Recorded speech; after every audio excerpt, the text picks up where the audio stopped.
wow. So we learning something here.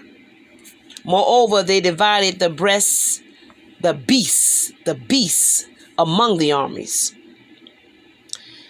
And for every elephant they appointed 1,000 men, armed with coats and mail, and with the helmets of brass on their head.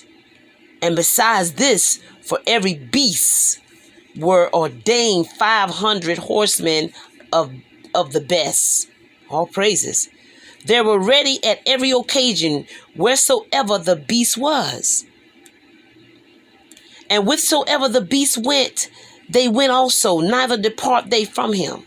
And upon the beasts were their strong towers of wood, which covered every one of them, and were girthed fast unto them with devices.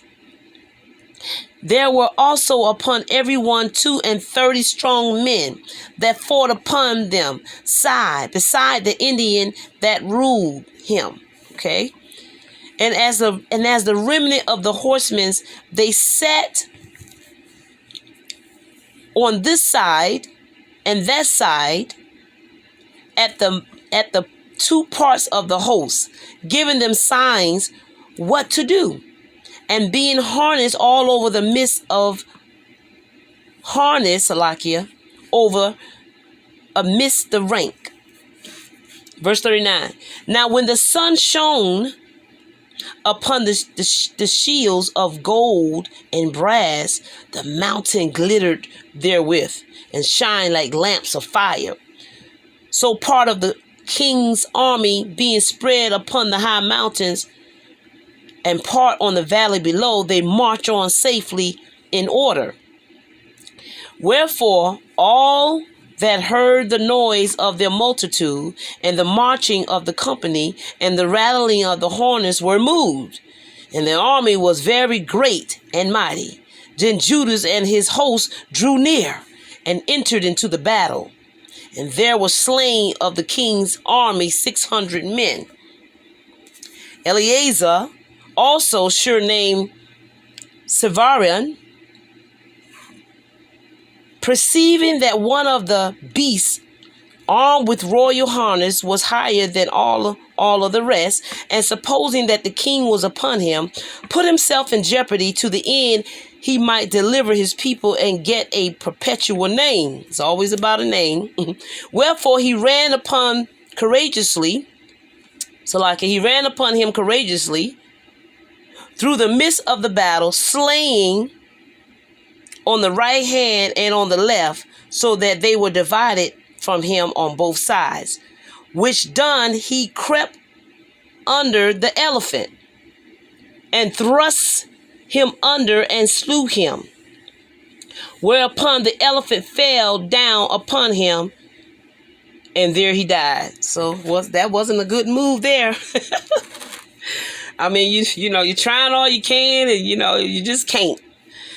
Just can't, because the Most High is ruling in the affairs of men. So the elephant, he thrust the elephant through after he thought he could do what he did, slaying on every side and slided under the elephant. But then he died. The Most High makes it happen. Verse 47, howbeit the rest of the Jews, seeing the strength of the king and the violence of his forces, turn away from them. Then the king's army went up to Jerusalem to meet them. And the king pitched his tent against Judea and against Mount Zion. But with them that were in Bethshur he made peace, for they came out of the city, because they had no victuals there to endure the siege, it being a year of rest to the land. So the king took Bethshur and set a garrison there to keep it. As for the sanctuary, he besieged it many days, and set there artillery with engines and instruments to cast fire and stones, and the pieces to cast darts and slings. Whereupon they also made engines against their engines, and held them battle a long season.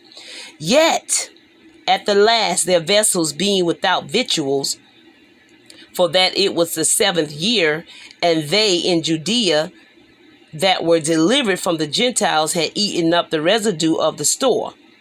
Verse 54. There were but a few left in the sanctuary, because the famine did so prevail against them, and they were fain to disperse themselves, every man to his own place. At that time, Lysias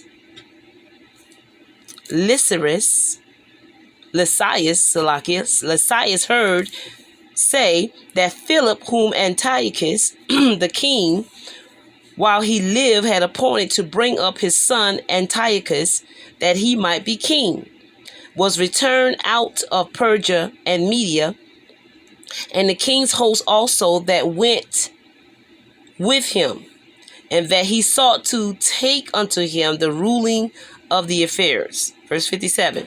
Wherefore he went in all haste, and said to the king and the captains of the host and the company, We decay daily, and our victuals are but small, and the place lay siege unto us is strong, and the affairs of the kingdom lie upon us.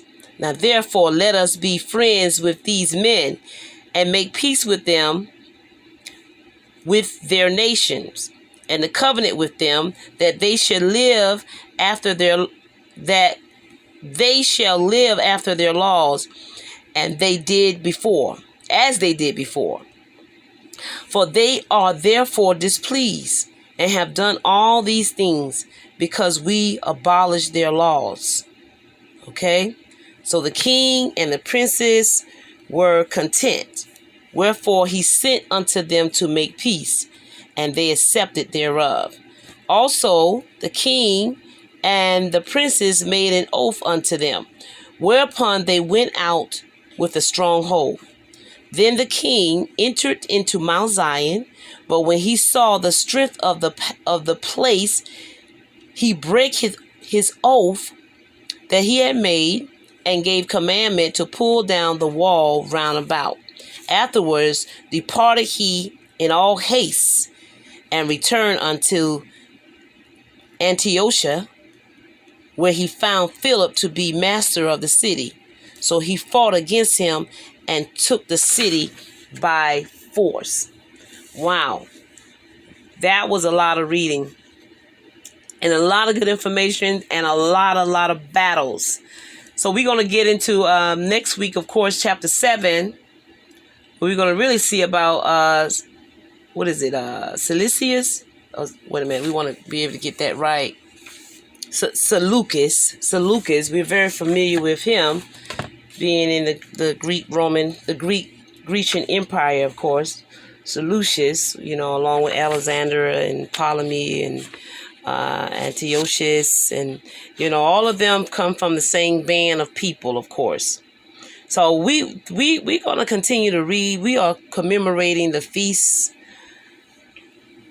of dedication, and commemorating the battles that our nation won, of course, against the heathens. And we see how the battle of the heathens almost like perpetually never stopped against our nation. And our nation at different various times, they made covenants with the heathens for various reasons, of course. Some for fear, some for what they just desired to do, live lavishly or just wanted to be a part of the heathen for lustful reasons, sinful reasons. So, that is what caused our nation, of course, to go into captivity. When our nation would, make a covenant with the heathens, especially if our nation felt like, we were losing the battle. It felt like, they were afraid. Many of them denounced the commandments, the law, statutes, laws of the commandments of the Most High, because they wanted to be a part of what the heathen were doing. But, the Most High, Yahweh, He've always, still took care of our people. And that was chapter 6, of course. So we're going to be heading into chapter 7, of course. And we're going to do chapter 7 and chapter 8. We're going to get down as far as we can go because, you know, this chapter, of course, goes to chapter 16. However long the Lord let us go. But we're commemorating it by reading and, you know, dedicating our time, our lives. And we're also feasting. My husband and I, of course, has really been, you know, really celebrating and commemorating it by feasting, cooking, and eating, and, you know, and drinking some good, as they say, grapes, good grapes, vines from the vine, very good. So we are dedicating it in a holy manner of reading the scriptures, because in it is just very fulfilling, very wholesome, rich heritage of how strong our ancestors are. And it makes you want to really hold fast to the doctrine, hold fast to your faith, and be dedicated to the Most High, and don't slip and slide away. But be, especially for our men in our nation, be men of valor and fight. And our sisters, of course, and the brethren, prayer warriors, to always get on our knees and go before the Most High to pray that He can deliver us out of the battle. Because many a times, even David prayed that the battles that were too strong for me, He delivered me from the battles that were too strong for me. And that is what the Most High have done for our nation throughout history. Delivered us and fought for us. In some battles, He said, you don't even need to fight. That this battle belongs to the Lord. We don't need to fight battles that belong to the Lord.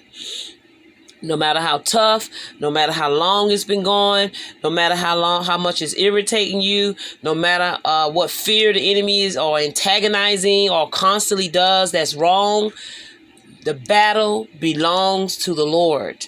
He said, stand still and see the salvation of the Lord. There's many accounts of the Most High doing that for our nation and for ourselves. He will fix it. And He will let Israel always get the victory, because the eyes of the Lord go to and throughout the earth, beholding the good and the evil. And also they're looking for those He can show Himself strong on the behalf of those that are righteous, those that are living right. You know, that's why our nation had great victory, because they were living right. You know, they were walking circumspectly before the Most High. So He gave them the victory. They were obedient. And that's what we look for, and that's what we want to be able to gain from the Feast of Dedication and commemorate how our nation has always had the victory. We've always gained the victory with the Most High. It's not by might nor by power, but by my spirit, saith the Lord. That's what He says. And so the Most High bless everyone and keep you. We'll be back. And until next time, Shalom.